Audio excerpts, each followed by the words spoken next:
नमस्कार, आप देख रहे हैं जगवार्ता न्यूज़ और मैं हूं आपके साथ डॉक्टर जसवंत।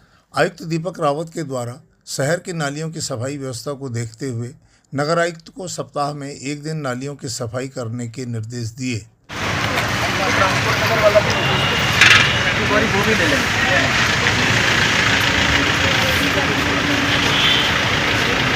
अभी से साफ कर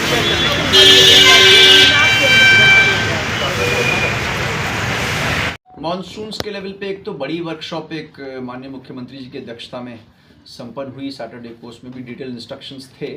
और मॉनसून्स में मुझे लगता है कि डिस्ट्रिक्ट्स भी और डिपार्टमेंट्स भी एक तरीके से संवेदनशील हैं, इसलिए क्योंकि हमारी जो बरसात की ड्रिल है, अब इसमें एक तरीके से आप कह सकते हैं कि एक पैटर्न इसने ले लिया है। सभी को पता रहता है मोटे तौर पे हमारा क्या काम है। पीडब्ल्यूडी जानती है कि सेंसिटिव स्पॉट्स हैं, यहाँ पे साइनेज होना चाहिए, जेसीबी उसके आसपास होनी चाहिए, नाली साफ़ होनी चाहिए। सिमिलरली यूपीसीएल को अपनी ड्रिल पता है, फॉरेस्ट को भी अपनी ड्रिल पता है। सवाल केवल ये है कि ये रेगुलरली ड्रिल्स होनी चाहिए, हमारे उपकरण रेडी मोड में रहें, ऐसा ना हो कि कोई बड़ी आपदा आए और लगा कि सब काम नहीं चल रहा है, तो उसको भी देखते रहें। और सभी डीएम से मैंने ये कहा है कि इसमें एहतियात तो बरतना ही है। हमारे लैंडस्लाइड जोन्स पे इस तरीके से मैनिंग हो पुलिस की कि जब भी बारिश होती है तो कोई ना कोई वहाँ पे रहे, ऐसा ना हो कि वो अनमैन्ड हो।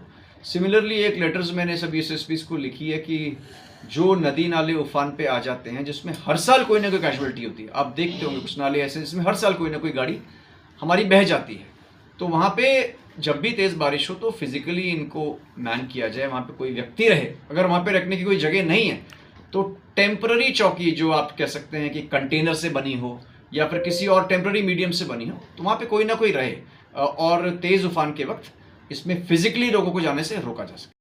आयुक्त ने शहर की अन्य व्यवस्थाओं को देखते हुए कहा, एक तो आप जानते हैं कि बरसात एक तरह से शुरू ही हो गई है, डेली रेनफॉल हो रही है, तो जो हमारा इंटरनल ड्रेनेज है, बड़े नाले तो नगर निगम ने साफ़ कराए हैं, लेकिन बहुत से नाले ऐसे होते हैं जो छोटे हैं, जिन पे जालियाँ लगी हुई हैं और इसमें रेगुलर क्लीनिंग की आवश्यकता होती है। और जब कभी बड़ी बारिश होती है तो पानी जो सरफेस का है, अगर नालियाँ चौक हों तो ऊपर ही तैरता रहता है और नुकसान करता है, घरों में, ऑफिस में, इन सबों पे घुसता है।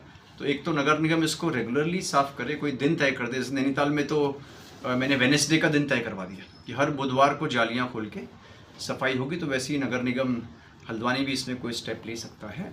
दूसरा इंक्रोचमेंट्स को लेके था। इंक्रोचमेंट्स पे हम नॉर्मली जब बात करते हैं तो कई बार परमानेंट इंक्रोचमेंट्स की बात करते हैं, कई बार कोई आसपास दुकान लगा के बैठा है उसकी बात करते हैं, लेकिन एक और तरह का इंक्रोचमेंट है, वो ये है कि जहाँ पे पार्किंग्स मौजूद हैं, पार्किंग्स का प्रोविज़न किया गया है, लेकिन उसके विपरीत पार्किंग्स का या तो इस्तेमाल नहीं हो रहा है या फिर इसलिए इस्तेमाल नहीं हो रहा है कि आगे जाके उसका डाइवर्जन हो सके, या फिर पार्किंग तो थी लेकिन पहले ही उसका डाइवर्जन हो गया है। सभी तरीक़ों से ये इलीगल है और इसमें जो असली दिक्कत होती है वो जो पेडेस्ट्रियंस हैं, पैदल चलने वाले लोग हैं, वो इसको उठाते हैं। और किसी भी अच्छे शहर में अगर पेडेस्ट्रियन खुश नहीं है तो मैं समझता हूँ उसको अच्छा नहीं माना जा सकता। हम कुमाऊँ का गेटवे हैं तो यहाँ पे एक अच्छा एग्जाम्पल होना चाहिए।